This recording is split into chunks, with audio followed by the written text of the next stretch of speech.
হচ্ছে কালাভুনা রান্না, এটা মশলা দিয়ে দিচ্ছি আগে, এটা হচ্ছে মাখাবো, দেখে আমার পেঁয়াজ বেশ থাকছে, দেখতে থাকো।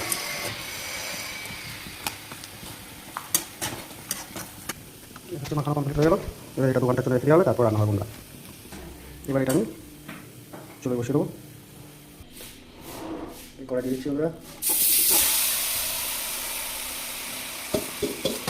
2 ঘন্টা রান্না করে নিতে হবে।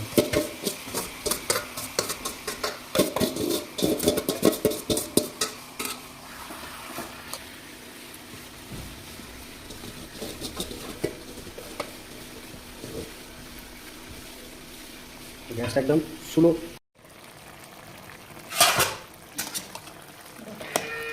কিছুক্ষণ পরে রান্না করে তুলে দিচ্ছি।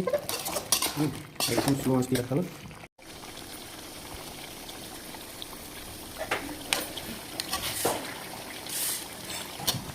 ঘন্টা পর কালাভুনার পুরোপুরি রঙটা চলে এসছে।